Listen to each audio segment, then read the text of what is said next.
बिस्मिल्लाहिर्रहमानिर्रहीम। अस्सलाम वालेकुम। मेरा जो आज का व्लॉग है ये एक बहुत ही इम्पोर्टेंट टॉपिक पर है और इसकी जो है वो रिक्वेस्ट की गई थी मुझे मेरे कुछ कोलीग्स की तरफ से कि मैं एजुकेशनल मैल प्रैक्टिसेस के ऊपर कुछ बात करूं। ये टॉपिक बहुत ही इम्पोर्टेंट है। मैं आप सब लोगों से रिक्वेस्ट करूंगा कि प्लीज़ मेरी वीडियो को पूरा देखिएगा और इसके बाद इसी टॉपिक पे आने वाली जो चंद एक और वीडियोस हैं उनको भी ज़रूर देखिएगा। आपको बहुत ज़्यादा अच्छी इन्फॉर्मेशन भी मिलेगी और आपका जो अपने बच्चों की एजुकेशन से रिलेटेड एक माइंडसेट है उसमें मुझे यकीन है कि एक बहुत ज़बरदस्त पॉजिटिव चेंज आएगा। एजुकेशन का जो स्टार्ट होता है वो आमतौर पर स्कूल्स से होता है। तो मैं आज जो है वो सबसे पहले स्कूल्स पे बात करना चाहूँगा।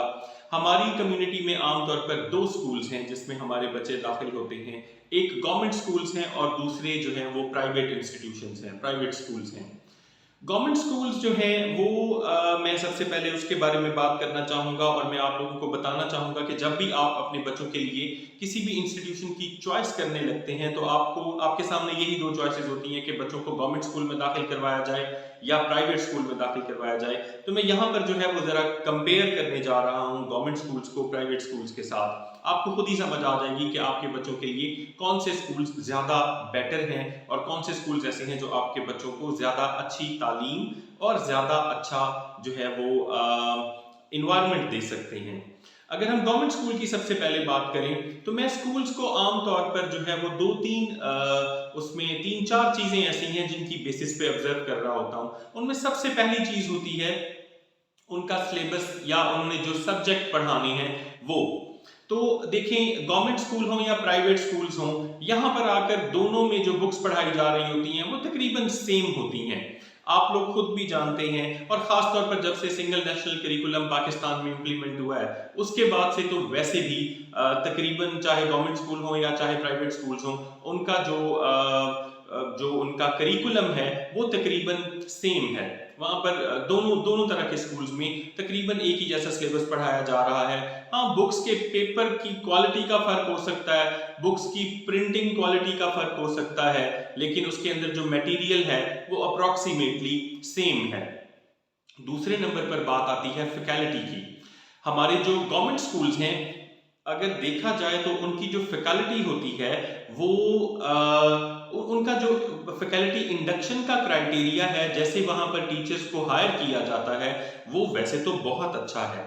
टीचर्स की जो हायरिंग का प्रोसेस होता है वो काफ़ी टफ होता है। वहाँ पर टेस्ट होते हैं और उसके बाद टीचर्स को हायर किया जाता है आफ्टर इंटरव्यू। तो इस हिसाब से भी अगर देखा जाए तो जो टीचर्स हैं वो गवर्नमेंट स्कूल्स में ज़्यादा अच्छे मिल सकते हैं बनिस्बत प्राइवेट स्कूल्स के, क्योंकि प्राइवेट स्कूल्स में जो है वो बस कुछ टीचर्स अच्छे होते हैं और कुछ नॉर्मल होते हैं।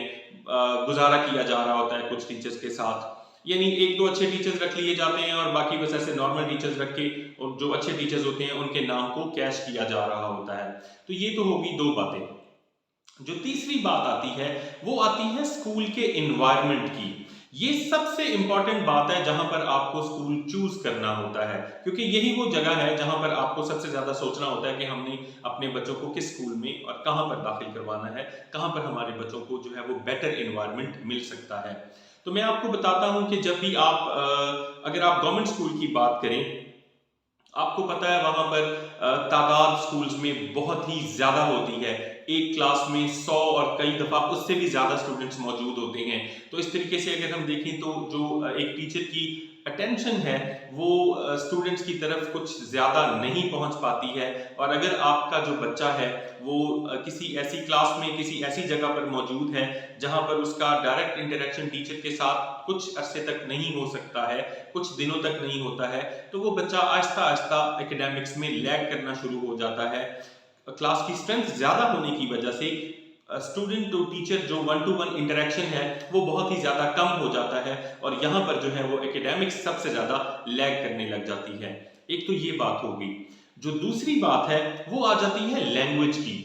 गवर्नमेंट स्कूल में हर लोकेलिटी से बच्चे आए हुए होते हैं, मुख्तलिफ जबानें सीखी हुई होती हैं और मुख्तलिफ बोलियां उन्होंने सीखी हुई होती हैं, जिसमें से कुछ जो है वो एब्यूजिव लैंग्वेजेस होती हैं जो वो जब वो यूज कर रहे होते हैं स्कूल्स में रहते हुए तो वो एक इस तरह का कल्चर डेवलप हो जाता है कि आपके बच्चे जो है वो रोज कोई ना कोई नया लफ्ज, समटाइम्स अच्छा और समटाइम्स बुरा, सीख के जो है वो स्कूल से आ रहे होते हैं। तो ऐसी सिचुएशन में गवर्नमेंट स्कूल जो है वो थोड़ा सा लैग करता है।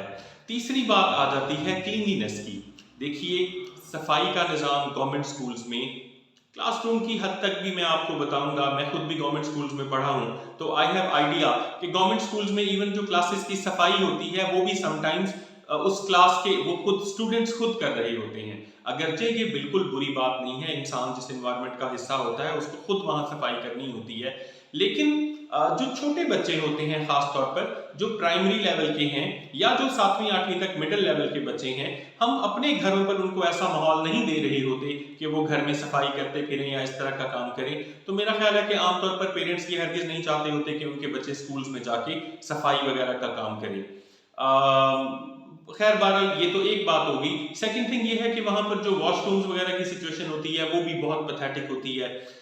मुझे खुद भी याद है कि when I was a student, और समटाइम हम ऐसी सिचुएशन में होते हैं कि हम फिजिकली फिट नहीं होते हैं, हमारा स्टमक अपसेट होता है या समटाइम्स हमें वॉशरूम जाने की हाजत महसूस हो सकती है। तो ऐसी सिचुएशन में जो गवर्नमेंट स्कूल के वॉशरूम हैं वो समझ लें कि इस्तेमाल के बिल्कुल काबिल नहीं होते। उसकी रीज़न यही होती है कि वहाँ पर जो स्ट्रेंथ होती है वो बहुत ही ज़्यादा होती है, और जो यूज़ ऑफ वॉशरूम होता है वो इतना ज़्यादा होता है कि उसको स्कूल के अपने लिए भी समटाइम्स साफ रखना पॉसिबल नहीं होता। हाँ, या तो वहाँ पर एक स्पेसिफिकली कोई जो है वो मेंबर ऑफ दी जो डोमेस्टिक स्टाफ होता है उसको परमानेंटली वहाँ फिक्स कर दिया जाए कि वो वॉशरूम्स को बार बार धोता रहे। बहरहाल ऐसी सिचुएशन को कंसीडर करते हुए जो है मेरा ख्याल है कि हम ये कह सकते हैं कि जो गवर्नमेंट स्कूल्स हैं वहाँ पर थोड़ा सा जो इन्वायरमेंट है वो अच्छा नहीं होता। एक आखिरी बात जो है वो है बुलिंग। बुलिंग एक बहुत ही बड़ा प्रॉब्लम बनता जा रहा है हमारे गवर्नमेंट स्कूल्स में, और इवन अब तो प्राइवेट स्कूल्स में भी। खैर बहरहाल गवर्नमेंट स्कूल्स में जो है वो एक ऐसे गवर्नमेंट स्कूल्स आमतौर पर ऐसे स्कूल्स होते हैं कि वहाँ पर आमतौर पर किसी भी किस्म की लोकेलिटी से किसी भी एज के बच्चे को जो नॉर्मली स्कूल में दाखिल हो सकते हों, 16-17 ईयर्स की एज का बच्चा जो है वो स्कूल में दाखिल कर लिया जाता है हायर क्लासेस में। ना उसका एनवायरनमेंट जज किया जाता है, ना ही उसकी मेंटल अप्रोच को देखा जाता है, वहाँ पर बस एडमिशन दे दिया जाता है। और फिर वो उस किस्म के समटाइम्स जो ज़्यादा एज के बच्चे होते हैं वो छोटे बच्चों के ऊपर जो उनसे एज में ज़रा कम होते हैं, अगरचे उनके क्लास फेलोज ही क्यों ना हो, उनके ऊपर वो बड़ा रोब रखते हैं और उनसे जो है वो अपनी मर्जी के काम कुछ करवा रहे होते हैं, जो कि मेरा ख्याल है कि बहुत ही ज़्यादा परेशानी का बायस होती है समटाइम्स बच्चों के लिए। तो इन सारी चीज़ों को कंसीडर करते हुए मेरा ख्याल है कि गवर्नमेंट स्कूल खास तौर पर जो हमारी स्टार्टअप एजुकेशन है, यानी छोटे जो प्री प्राइमरी लेवल है, प्ले ग्रुप, नर्सरी, केजी 1 2 3, या प्राइमरी लेवल यानी 5वीं तक, या इवन मिडिल क्लासेस के लिए भी गवर्नमेंट स्कूल्स को मैं बिल्कुल भी रिकमेंड नहीं करता। Government school is not an option. चलिए अब हम जो है वो बात करते हैं प्राइवेट स्कूल्स पर। सर मैंने अपने तौर पर प्राइवेट स्कूल्स को जो है वो 2 कैटेगरीज में डिवाइड किया हुआ है, और वो जो 2 कैटेगरीज हैं मैं आपको अभी बताता हूं, और आप जो है वो इट्स फनी। प्राइवेट स्कूल्स जो 2 कैटेगरीज हैं उनमें पहली कैटेगरी वो आती है जिसमें बच्चे जो है वो उन प्राइवेट स्कूल्स की किताबों का बोझ बर्दाश्त नहीं कर सकते, और जो पेरेंट्स हैं वो उन स्कूल की जो फीस हैं, जो उनके ड्यूज हैं, उनका बोझ बर्दाश्त नहीं कर सकते। एक तो ये प्राइवेट स्कूल्स होते हैं। दूसरे वो प्राइवेट स्कूल्स होते हैं जिनकी किताबें भी मुनासिब होती हैं, जो बच्चे उठा सकते हैं, और उनके ड्यूज भी मुनासिब होते हैं कि पेरेंट उसको अफोर्ड भी कर सकते हैं। जो मैं अब जो बात करने जा रहा हूं वो दोनों इसी बारे में है। मेरा ख्याल है वीडियो जो है वो काफी लंबी हो चुकी है। चलिए मैं इस टॉपिक को जो है वो यहां पर अभी रोकता हूं। जो प्राइवेट स्कूल्स की जो मैंने 2 आपको टाइप्स बताई हैं, इसके ऊपर हम अगली वीडियो में बात करेंगे।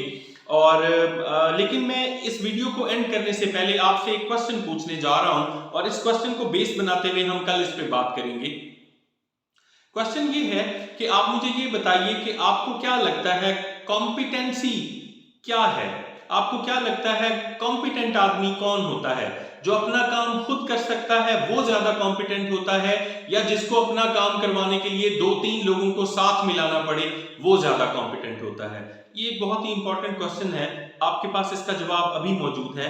डेफिनेटली वही आदमी ज्यादा कॉम्पिटेंट होता है जो अपना काम खुद कर सके, बजाय इसके कि उसको अपना काम करने के लिए 2-4 लोगों को अपने साथ इंडल्ज करना पड़े।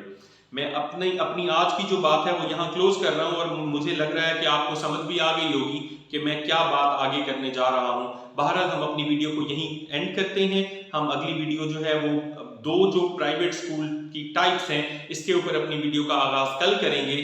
मैं आपसे रिक्वेस्ट करूंगा कि मेरी इस वीडियो को आप जितना ज्यादा हो सकता है शेयर करें पेरेंट्स के साथ, और जो मेरे टीचर्स मेरे कोलीग्स हैं मैं उनसे भी रिक्वेस्ट करूंगा कि आप इस वीडियो को जो है वो ज्यादा से ज्यादा शेयर करें, बिकॉज ये बहुत इंपॉर्टेंट टॉपिक है। हमें अपने पेरेंट्स की भी तरबियत करने की जरूरत है, यानी हमारे जो स्टूडेंट्स हैं उनके जो वालिदैन हैं उनकी भी हमें तरबियत करने की जरूरत है।